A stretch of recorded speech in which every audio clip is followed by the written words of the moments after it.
Name of the book: How to Save Your Relationship. Even the happiest relationships go through troubled periods. Life is so full of change and uncertainties, and these can certainly put relationships to the test. This guide aims to help people who are facing difficulties within their relationship and need help with how to get things back on track. You may be considering if you even want to stay in the relationship at all. This booklet will help you consider your options and think everything through before walking away. Some of the ideas and techniques may even help you with other relationships in your life that you may have difficulties with, perhaps with a friend, parent, sibling, or other relative. Do you both want to save it? The fact that you are reading this booklet means that you care enough to get help with your relationship problems. However, a relationship takes more than one person to make it work. Both parties need to take responsibility for the relationship, and both need to also want to rebuild and save it. Please like, share, and comment on this video. Please subscribe our channel for more amazing audiobooks. What's your problem? There are a million and one reasons why relationships go through difficulties. There may be external factors that have put pressures and stresses on your relationship, such as problems at work, a new baby, money, difficulties with other family members, etc. Infidelity could be another reason. There may not have been one incident in itself, but a gradual build-up of resentment and bitterness over the years caused by smaller disagreements that have taken their toll on the relationship. The little things that you always saw as cute and adorable when you first got together now might grate on you intensely. It is interesting to note that traditionally infidelity has been the number one reason cited in divorce cases. However, according to a 2011 study by accountancy firm Grant Thornton in the UK, growing apart and falling out of love are now the most common reasons cited for divorce. It is important to take some time to really identify what the issues or problems are in your relationship. It is not a blame game, it is about being totally honest and both parties accepting responsibility on both sides. This can be a really difficult thing to do. Emotions may be charged, and some things can be very difficult or painful to consider and indeed talk about.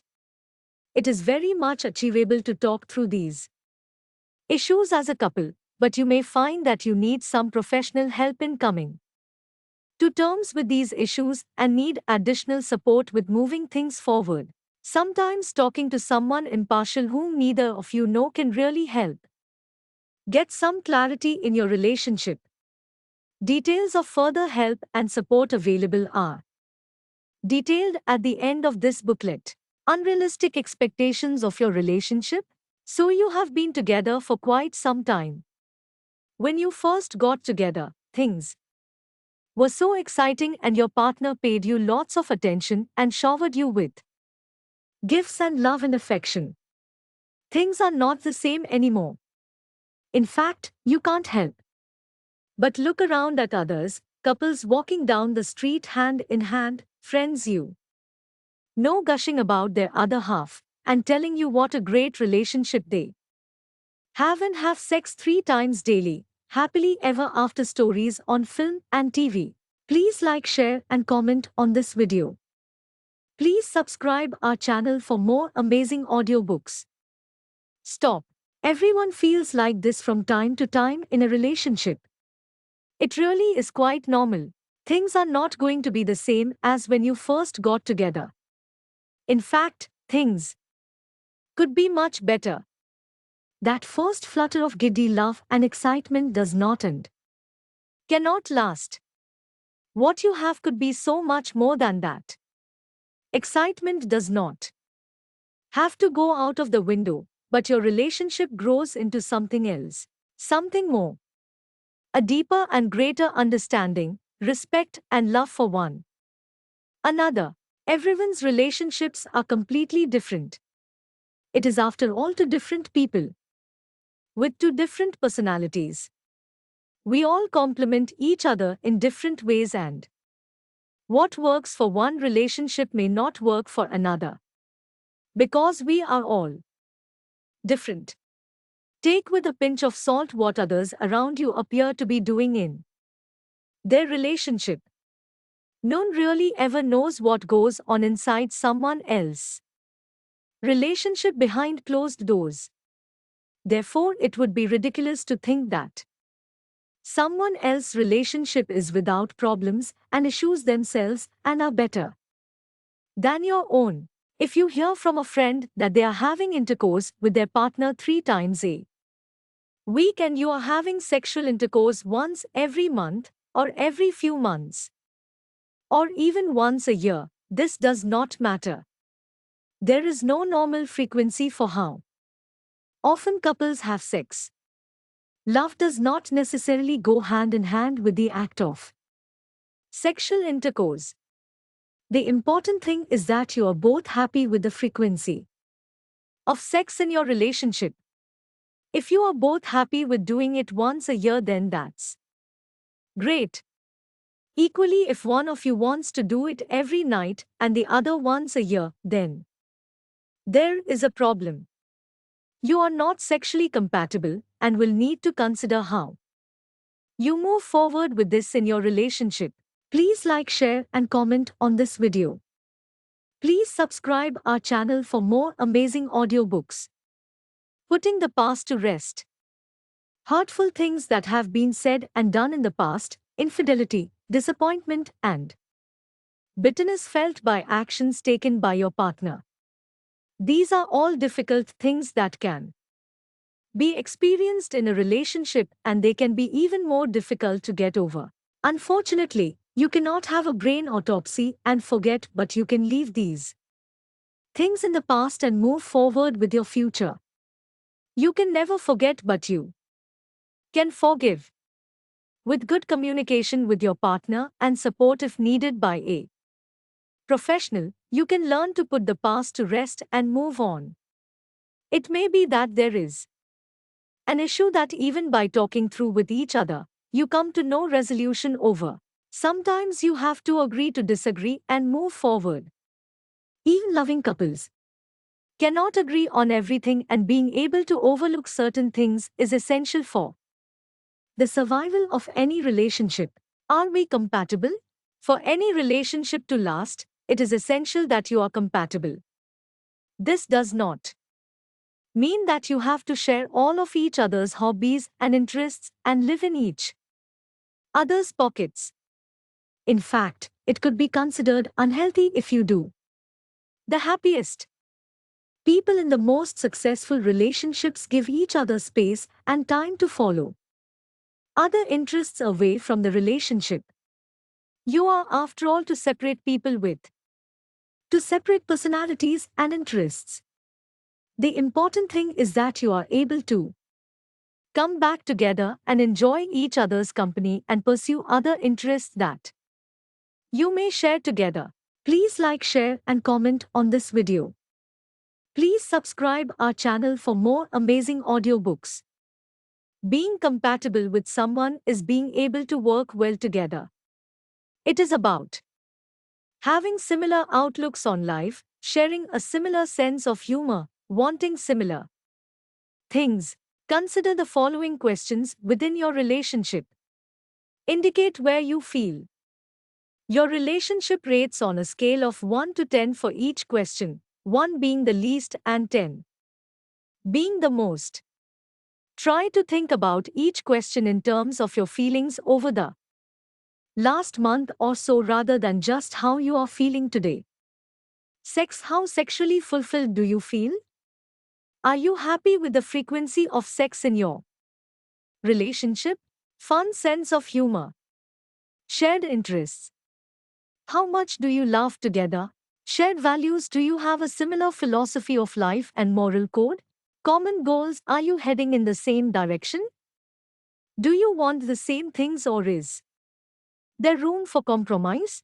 Social life, friends and family.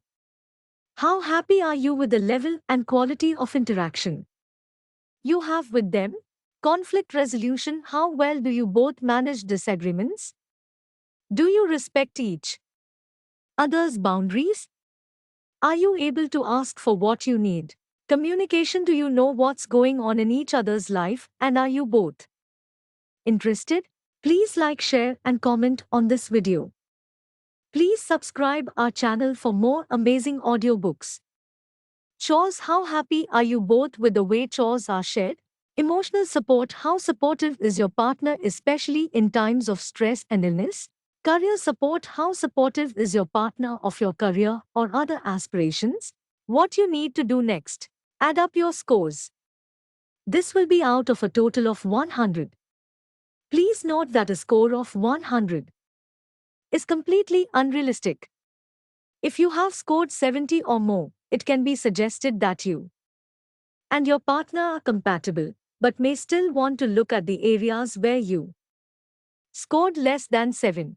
The aim of this exercise is not to give you an overall score of whether you should leave your relationship or not, but to give you some indication of your compatibility to one another and particular areas that you may want to investigate a bit more. It may also give you some comfort that in some areas where you have scored more highly, then that aspect of your relationship is working well. Take some encouragement from that. For example, maybe you have scored low on the sex question. This is obviously an area that you can discuss with your partner and look at ways of coming to some compromise.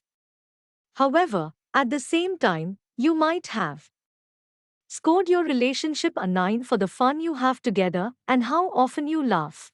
You know that this is a strength in your relationship and are still compatible in that area. It is worth letting your partner score your relationship on the same set of questions. Also, this will see if you are singing on the same hymn sheet and finding the same problems in your relationship. It may be that there is an area that you find problematic in your relationship and your partner had no idea and they viewed things are being fine in that area. It is no wonder that this would develop itself as a problem. But now your partner knows how you feel about it. You can work on this and move forward. Please like, share and comment on this video. Please subscribe our channel for more amazing audiobooks. Communication is the word. Once you have considered your compatibility to move forward with rebuilding your relationship, it is essential that you spend time together to talk about particular issues and problems that you face in your relationship. This can be so difficult, especially when emotions are running high. Try to pick a time when you are both as relaxed as possible. Agree that this is a time when you will not raise voices or argue. Make sure it is at a time when you will not be disturbed and not on your way out the door. This cannot be rushed. Listening is just as important as talking. There are two sides to everything in life, and it is essential that you give your partner as much opportunity to communicate their feelings and take on things as you do with them. You may not have realized why your partner feels, says and does certain things before, and this is an opportunity for you to gain some understanding and vice versa. It is unlikely that all problems in your relationship will be resolved in one sitting, but this will be a good starting point in helping you both get things back on track. If there is more than one issue, talk about one at a time. Agree to come back together in the next few days to talk some more. Put it in your diary. By talking to each other calmly and by respecting each other's viewpoints by listening will help your relationship greatly. As I previously said, this can be very difficult to do on your own. Don't be afraid to get some professional support to help you both rebuild your relationship. Please like, share and comment on this video. Please subscribe our channel for more amazing audiobooks. Invest time and effort into your relationship. People invest so much time into their jobs and careers, children, even the household chores. It is equally as important to invest as much time and effort as you can into your relationship. This can be difficult when you have got 101 things to do and fit in every day, but is essential that you do. Even half an hour a day, or even every few days, to stop doing everything else and sit down together and talk. The talking does not need to be deep and meaningful, even just a catch up on how your day has been. It is so easy to lose touch with one another, and each day passes, and you end up living like complete strangers. Bring things back to basics. Get to know each other again. There is absolutely no rush. Take it slow. Perhaps go on a date together once a week or even once a month. Put it in your diaries. Do not be tempted to discuss your potential split on the date itself. Talk about other things in your life. Talk about things that brought you together in the first place. Don't feel the date has to end up going to bed together. Again, take things slowly. You are beginning again and new rules apply. When it's time to let go. If you are in an abusive relationship, physically or emotionally, it may be best to leave and find a fresh start. However, no one can tell you what to do. Only you can decide. It is important to look after yourself though and consider the effects of your relationship on any children you have. As long as both parties want to make the relationship work, there is always hope. If things have changed in your relationship, things can always change back or change in another different way for the better. Please like, share and comment on this video. Please subscribe our channel for more amazing audiobooks. If your partner accepts no responsibility for the problems in your relationship and is unwilling to work with you to repair your relationship, unfortunately there is little you can do. You do only have one life after all, and you need to consider whether it really is worth continuing to fight a battle that may have already been lost. Equally, if your partner tells you that they do not want to make it work, unfortunately, there is nothing you can do but to let them go. No begging or pleading can save a relationship. If the relationship has come to an end, get as much support as you can from friends and relatives, and if necessary from professionals. You may feel you need not only emotional support but practical and financial advice also. Check out your legal rights. You can do this without cost by consulting the Citizens Advice Bureau or cheaply by asking a solicitor for a fixed fee interview. This doesn't mean you are starting divorce proceedings, it simply means you are finding out where you stand. Don't assume that because the house or mortgage is in your partner's name, you have no share in it, and don't believe them if they say they won't pay maintenance. There are rules about these things, and your legal advisor can explain them. And finally, a loving and lasting relationship is about listening, overlooking, valuing, everlasting. Thanks for listening. Please like, share and comment on this video. Please subscribe our channel for more amazing audiobooks.